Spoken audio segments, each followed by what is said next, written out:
Hola, buenos días. Vamos a ver la clase de teorías y evidencias evolutivas. Entonces, en este caso, lo que vamos a estar viendo en general va a ser teorías evolutivas como tal, la evidencia evolutiva y los eventos evolutivos. Entonces vamos a desglosar todo lo que es Darwin, Lamarck, Wallace, todas las evidencias como tal de anatomía principalmente y registro fósil, y los eventos evolutivos que generalmente se ven más a menudo.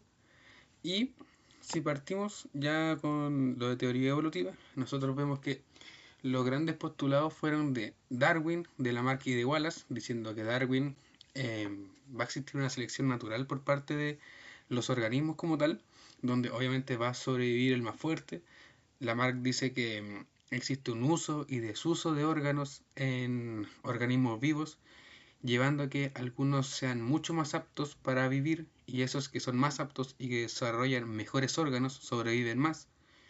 Y Wallace dice que más que nada la evolución deja organismos que son ancestrales, por decirlo así, organismos comunes, para ya posteriormente ir sacando rama y rama y rama de organismos con descendencia con distintos fenotipos, distintas características físicas.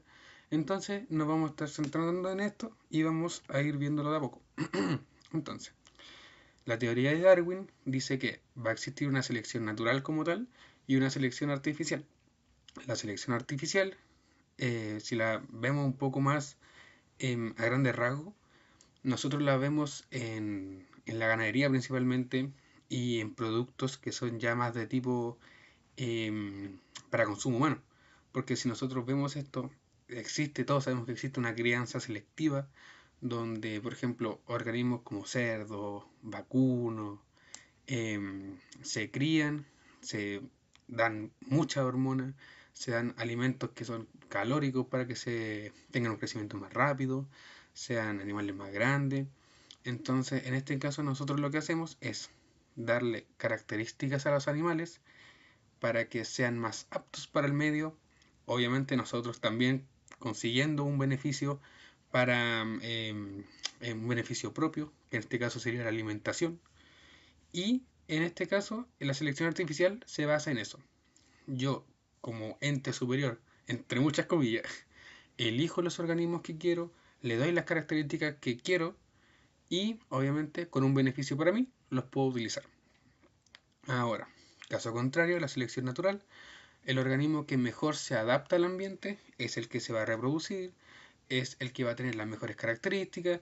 Entonces, si lo llevamos más ejemplos, obviamente siempre vamos a tener ejemplos un poco más gráficos, ejemplos más agresivos de selva, animales que son un poco más silvestres, donde obviamente, por ejemplo, el león que mata al león más débil siempre va a terminar con las mejores tierras, cerca de los lugares con más agua. Entonces, en este caso, los organismos que mejor se adaptan y que mejor sobreviven, obviamente son los que terminan reinando en una zona o incluso en partes grandes de ambiente.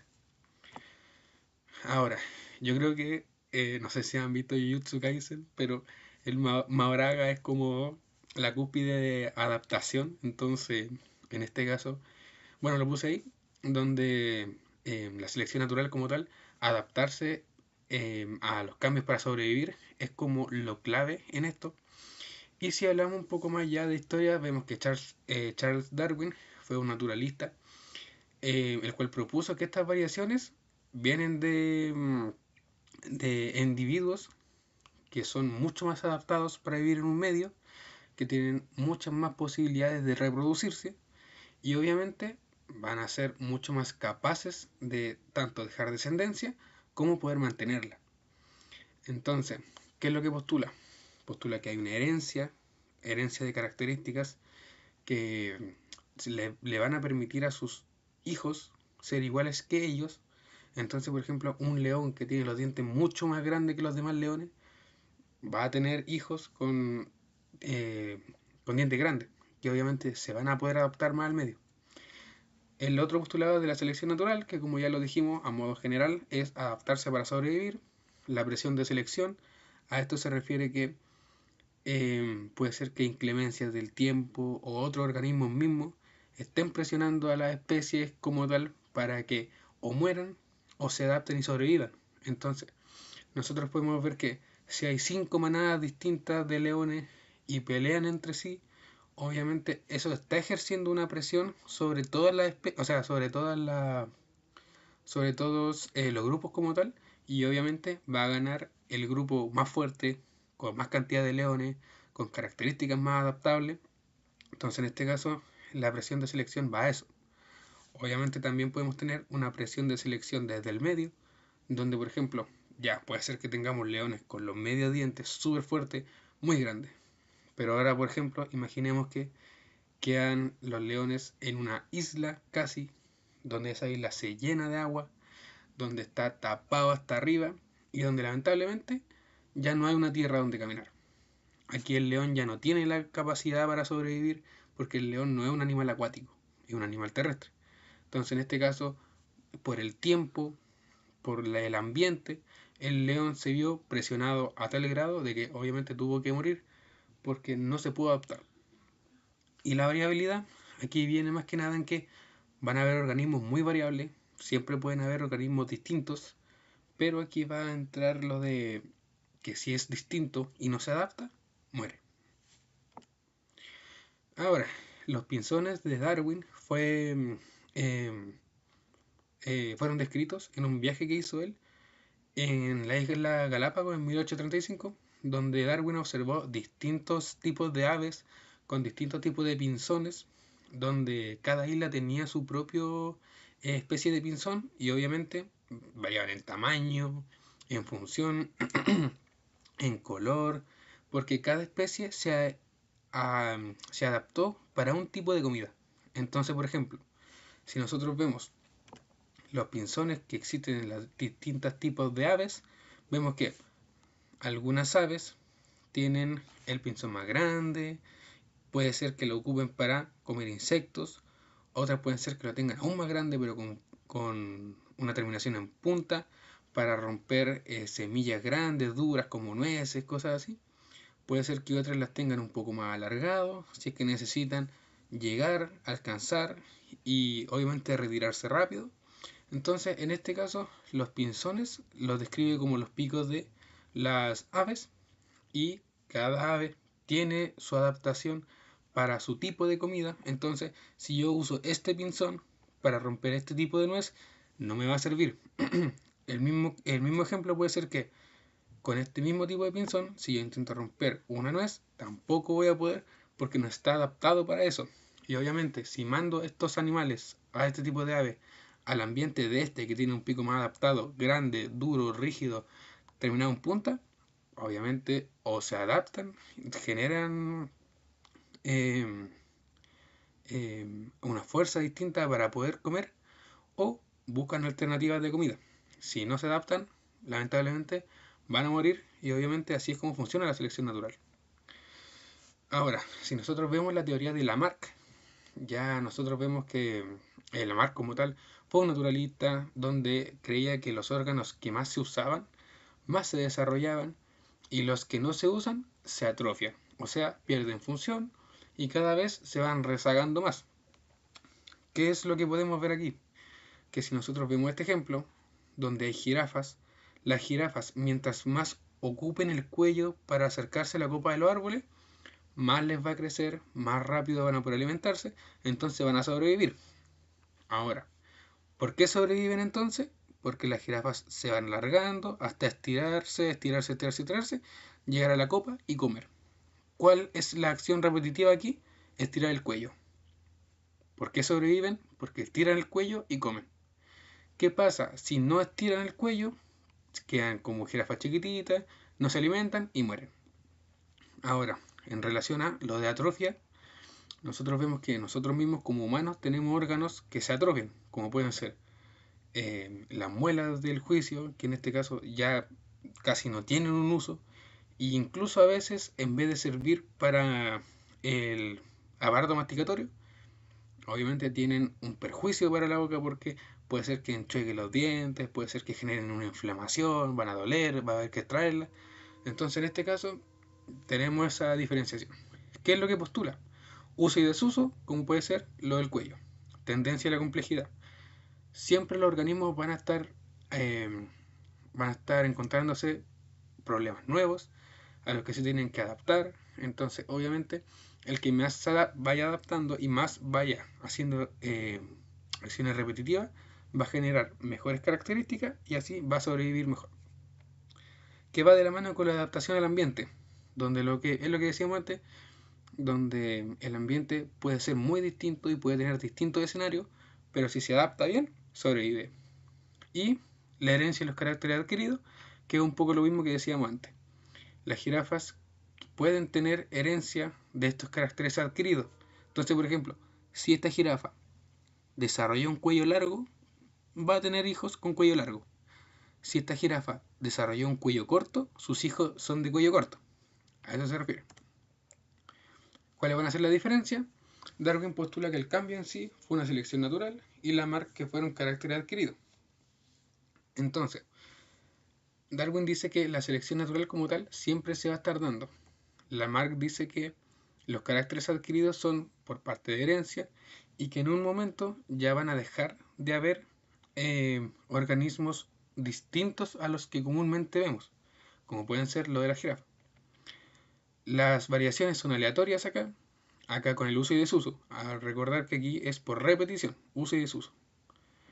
Dirección del cambio, se adaptan al medio y Lamarck dice que se adaptan hacia la perfección. Mientras más yo repito una acción, más la perfecciono, mejor la hago, mejor la trabajo y mejor la puedo usar después. Aquí obviamente el trabajo de Darwin se basa en los pinzones y Lamarck el de los cuellos de jirafa. Ahora, si nos vemos inmersos un poco más en lo de la selección natural, vemos que en un punto llegamos ya a la evolución.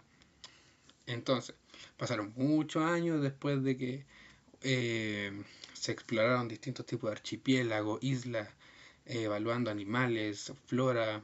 Entonces, después de observar todo esto, se empezaron a hacer postulados y aquí aparece Alfred Wallace, donde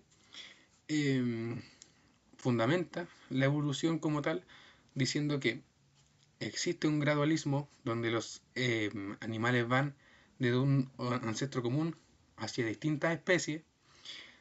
También existe una selección natural donde se explica lo mismo que decíamos antes, que los organismos puede ser que estén en un mismo sitio, todos en común, desde el origen común, y cada organismo se vaya hacia una tierra distinta. Puede ser que cada tierra tenga características distintas que le van a dar la adaptabilidad a cada organismo. Entonces, si yo tengo, no sé, 5 perros con la misma característica y se van a 5 lugares distintos, puede ser que un perro desarrolle colmillo más largo, otro perro desarrolle patas más rápidas, otro perro un pelaje más fuerte, porque puede ser que algunos estén inmersos en un ambiente que les requiere dar eso, porque si no, mueren.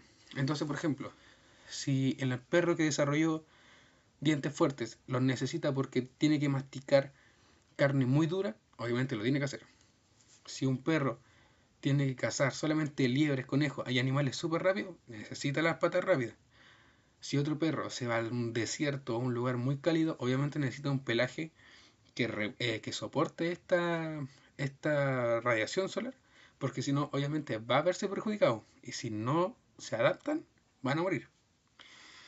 Ahora, en este caso, también tenemos que decir que va a haber una lucha entre las distintas especies y nos remontamos a lo mismo. Los que sobreviven van a ganar. Ahora, ¿qué ejemplos vamos a tener como tal? La más común que siempre van a ver, las bacterias con resistencia a antibióticos. Ahora ya el planeta entero está plagado de bacterias resistentes a antibióticos.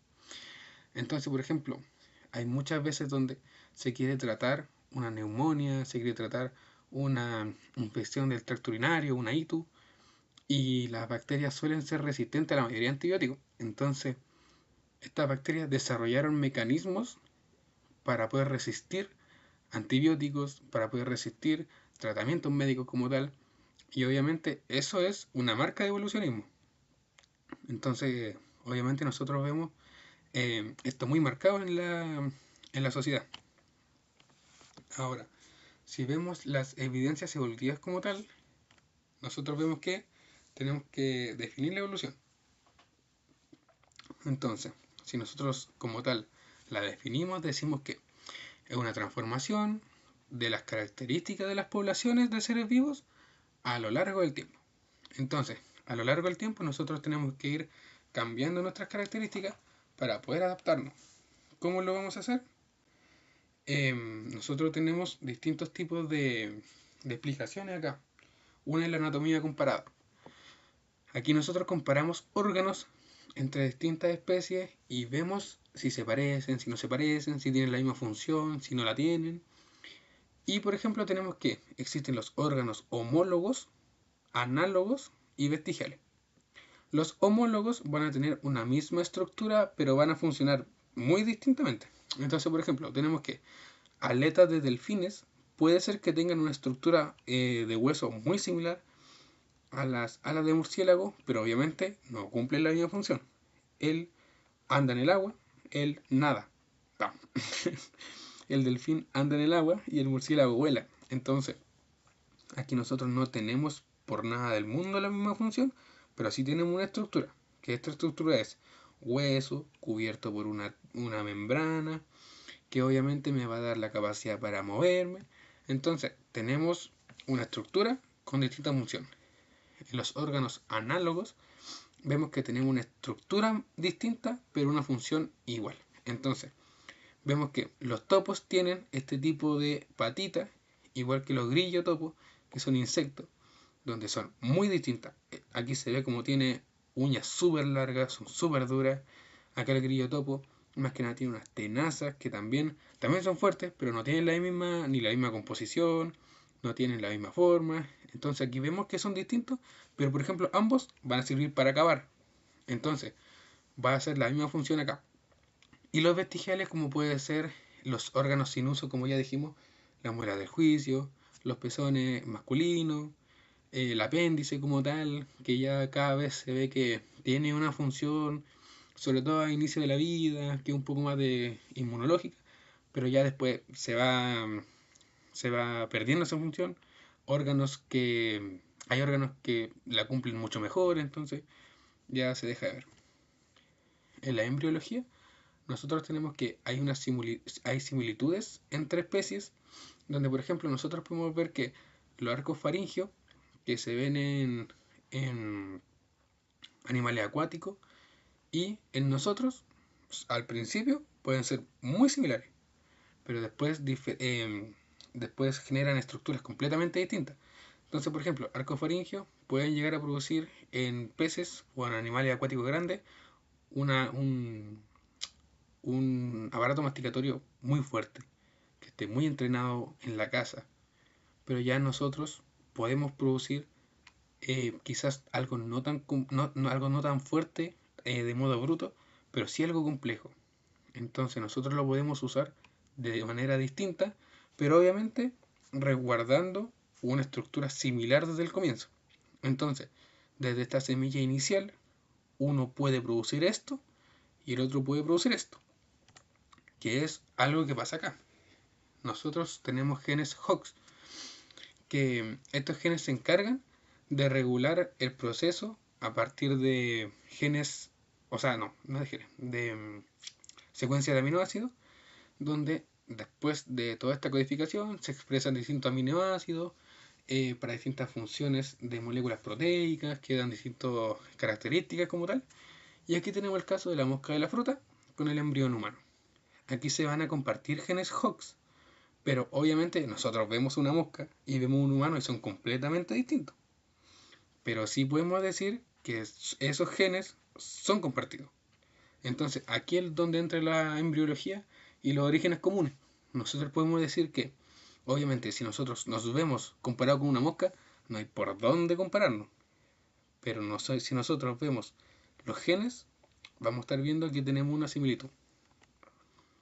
En la biología molecular, ya en este caso nosotros podemos irnos más de lleno como tal en las relaciones filogenéticas, que es la evolución como tal de un ancestro común. Y obviamente aquí nosotros podemos ver, bueno, a mí me gusta Caleta Pokémon, entonces me gusta dar ejemplos así, pero Eevee puede dar sus distintas evoluciones con distintas características que en este caso si lo vemos así, Eevee puede ser un ancestro común y todas estas variantes van a ser variantes que van a estar generándose después de todos los procesos de evolución de Eevee. Entonces, Vaporeon, no sé, está más adaptado al agua. Jolteon más adaptado al rayo. Flareon al fuego, Glaceon al hielo. Sylveon, bueno, un tipo hada, ahí, ahí anduvo fallando. Leafeon, tipo hoja, psíquico y ya Umbreon, un tipo nocturno que se puede adaptar a otras características como tal. Entonces, en este caso, nosotros vemos que cada uno se diferencia en las características, fenotipos, funciones, igual como lo podemos ver acá con los prosimios primitivos que se generaron hace muchos años, donde generaron organismos muy parecidos como tal, pero que tuvieron distintas complejidades. Pero igual, son distintas complejidades que no nos hace superior, o sea, si nos vamos mucho en lo filosófico, puede ser que lo veamos así, que somos superiores. Entonces el humano puede ser que sea superior mentalmente, pero si nosotros comparamos la fuerza de un chimpancé o un gorila con el humano, tengan por seguro que si los gorilas quisiesen dominar así como a mano limpia peleando con un humano, los gorilas dominarían al tiro. Entonces no es como que seamos superiores en características físicas.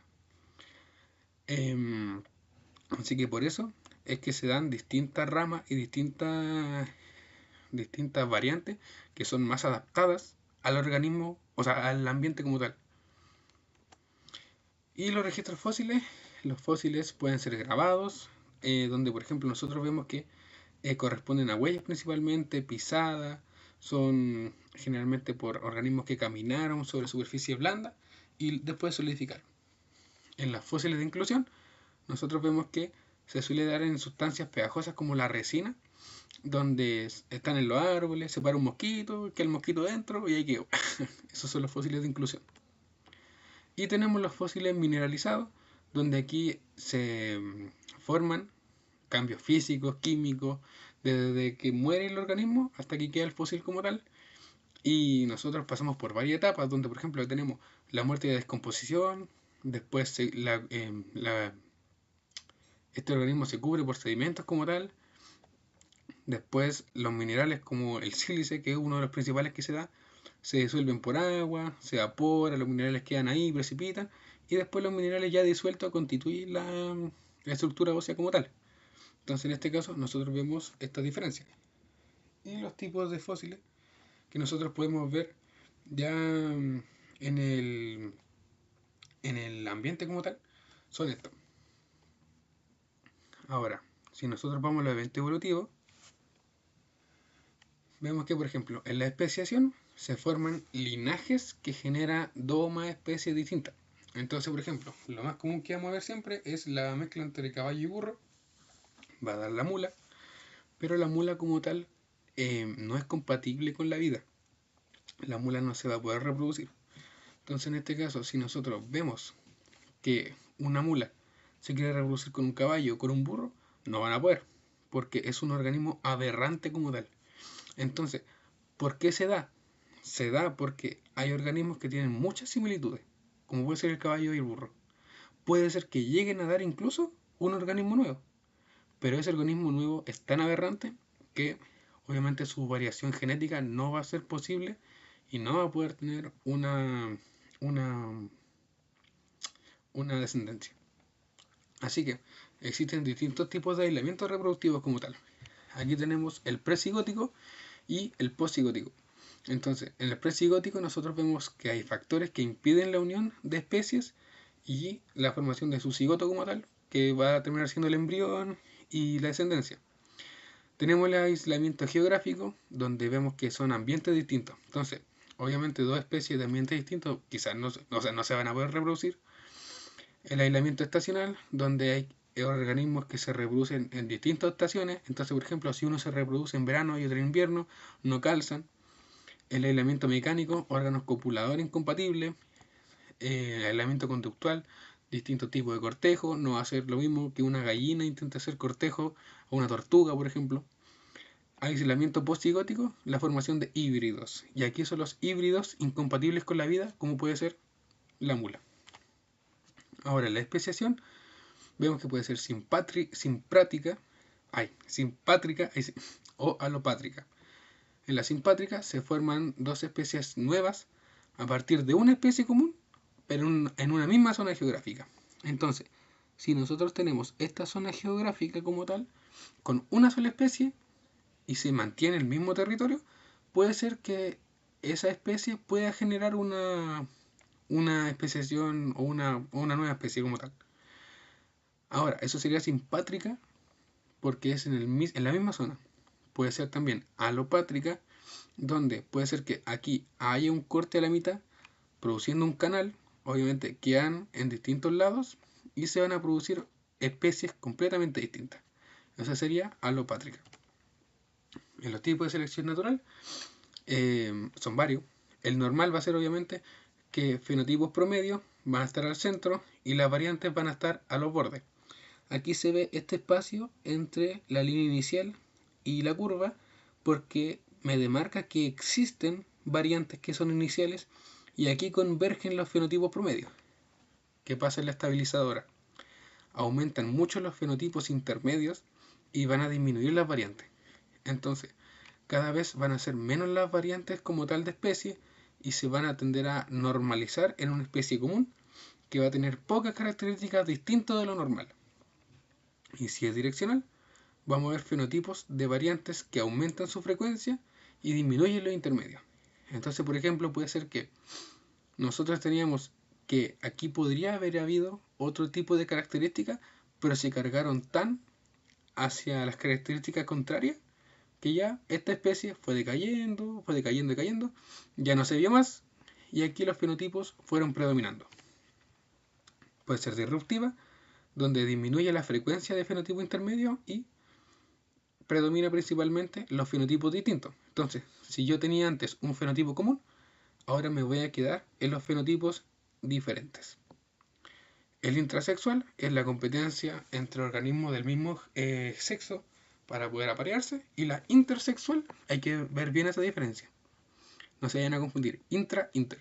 Y la intersexual, organismos de un sexo donde eligen a organismos del sexo opuesto según rasgos fenotípicos.